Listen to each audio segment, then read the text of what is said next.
मैंने कुछ भी नहीं सीखा था। I was literally empty.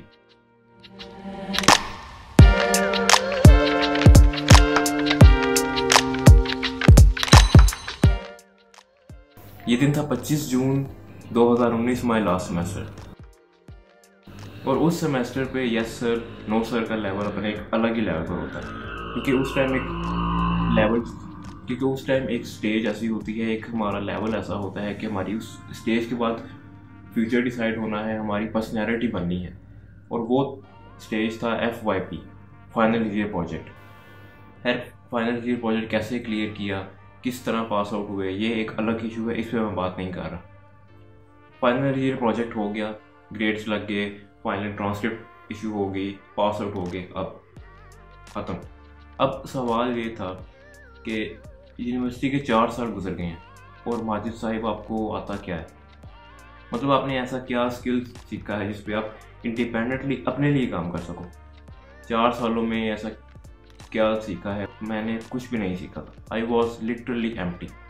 बस एक पास होने की हद तक जो सीखा था वो एक अलग बात है, लेकिन अपने लिए एक शौक से करने वाली चीज़ मेरे पास नहीं थी। प्लान था लेकिन मेरे पास वो करने के लिए ख़ास चीज़ नहीं थी। या तो मैं वो चीज़ चूज़ करूँ जो मैं ज़बरदस्ती कर रहा हूँ, और वो थी कोडिंग, जिसको आप प्रोग्रामिंग भी कहते हैं, और या तो मैं वो चीज़ चूज़ करूँ जिसका मुझे थोड़ा बहुत आइडिया था, 1-2% मुझे उसका काम पता था, और वो थी डिज़ाइनिंग। मैंने डिज़ाइनिंग को चूज़ किया। फिर उस पर अब जाहिर बात है कुछ सीखने के लिए कहीं ना कहीं जाना पड़ता है, कहीं ना कहीं इन्फॉर्मेशन लेनी पड़ती है कहीं ना कहीं से। लेकिन 4 साल के बाद आप यूनिवर्सिटी से निकलो, फिर आप 4 साल पढ़ने के बाद किसी और इंस्टीट्यूशन में जाओ, अलग चीज़ सीखो, तो उन 4 साल में पढ़ने का क्या मतलब था? मैंने एक चीज़ सेलेक्ट कर ली, उसको मैंने नोट डाउन किया, मुझे क्या क्या उसमें चीज़ें चाहिए, क्या क्या रिक्वायरमेंट है उसकी, क्या क्या इसमें मुझे पढ़ना पड़ेगा, सारी चीज़ें नोट डाउन कर ली। और एटलीस्ट 2-3 महीने मैंने नेटफ्लिक्स छोड़ दिया यूज़ करना, मैंने गेमिंग छोड़ दी, मैंने मूवीज़, कुछ हर चीज़ छोड़ दी। सिर्फ इसी पे फोकस किया कि इस फील्ड को चूज़ कर लिया है, अब इसी फील्ड में मैंने आगे बढ़ना है, इसी चीज़ में मैंने प्रो लेवल तक जाना है। तो इस चीज़ में जाहिर बात है शुरू में आप विदाउट किसी को फॉलो किए कुछ भी नहीं कर सकते। कोई डिज़ाइनर या कोई डेवलपर ऐसा नहीं है जो कि कुछ भी विदाउट एनी हेल्प स्टार्ट कर दे, विदाउट एनी सोर्स।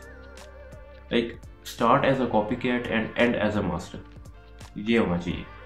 आप स्टार्ट करो किसी की हेल्प लेके, लेकिन आप उस पर इतना काम करो कि एंड तक आप उस चीज़ में मास्टर कर लो, ये चीज़।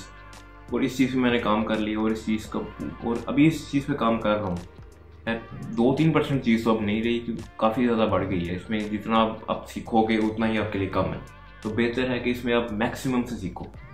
तो ये चीज़ एक मैंने सेलेक्ट कर ली। दूसरी बात ये थी कि मैंने एक चीज़ बहुत नोटिस की थी कि अगर आपकी सराउंडिंग्स में ही नेगेटिविटी हो ना, तो आप कुछ भी नहीं कर सकते। लाइक आप अगर कुछ चीज़ स्टार्ट करना चाह रहे हो, ये एग्जांपल मैं अपने चैनल की देता हूँ। ये चैनल स्टार्ट करने का प्लान मेरा बहुत पहले से था, मैंने रिसेंट वीडियो में भी बताया था। लेकिन मैं जिससे बात करता था कि मैंने चैनल खोलना है, मैंने चैनल स्टार्ट करना है, तो हर बंदा यही कहता था कि क्या तुम्हारे पास कैमरा है, क्या तुम्हारे पास ये लाइटिंग है प्रॉपर, क्या तुम्हें बोलना आता है? अगर नहीं तो रहने दो, छोड़ दो, चैनल स्टार्ट मत करो। यार उस टाइम पे इस बात का कोई खास अंदाज़ा भी नहीं था कि ये बंदा ठीक कह रहा है, क्योंकि ना को इस टाइम पे हमारे पास चीज़ थी खास बोलने की, और ना हमारे पास कुछ ऐसी इक्विपमेंट्स थी जिससे हम बोल सकें। है, ये बात होगी अलग। अब एक जगह मैंने बात पढ़ी थी कि फ़र्क ये नहीं पड़ता कि आप बना किससे रहे हो, फ़र्क ये पड़ता है कि आप बना क्या रहे हो। अगर आपके पास कैमरा है, मोबाइल है, तो आप बनाओ, उससे कंटेंट आपका अच्छा होना चाहिए। यार ये बात मेरे दिल को लगी, और मैंने अगले दिन बगैर किसी को बताए मैंने चैनल खोल लिया। तो उस चैनल पे जो वीडियो थी शुरू में, वो मैंने मोबाइल से रिकॉर्ड की, उसको एडिट किया, उसको अपलोड किया। है वो वीडियो कोई ख़ास परफेक्ट नहीं थी, ना मैं ये कह रहा हूँ कि वो उसका कोई हाई एंड लेवल था। वो वीडियो थी, एक एफर्ट थी जो कि मैंने फर्स्ट टाइम उसमें ऐड अप किया सारा कुछ और अपलोड कर दी। एक मेहनत थी। किसी भी चीज़ का फर्स्ट टाइम एक्सपीरियंस होना एक अलग बात है, तो वो एक्सपीरियंस खुद को भी अच्छा लगता है कि आपने ये मेहनत की है। तो एटलीस्ट 100 नहीं, कम से कम 10 to 15% तो हुआ है। हुआ तो सही है।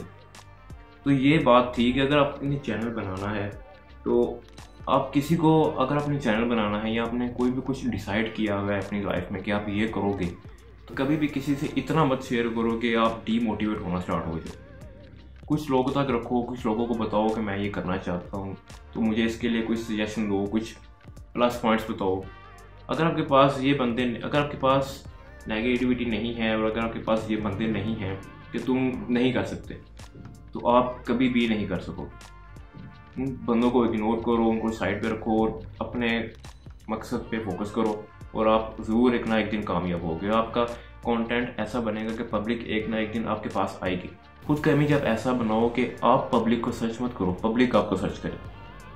ये इमेज होना चाहिए।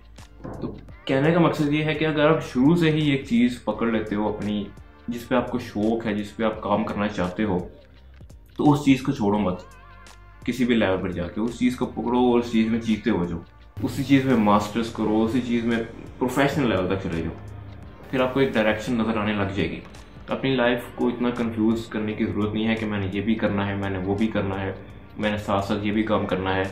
वो छोड़ दो, एक चीज़ पे फोकस करो और आप ज़रूर इंशाल्लाह कामयाब होगे। ये थी मेरी एक छोटी सी स्टोरी। अगली दफ़ा कोई स्टोरी नहीं होगी, कोई ना कोई कंटेंट लाजमी होगा। मिलते हैं अगली दफ़ा। अल्लाह हाफ़िज़।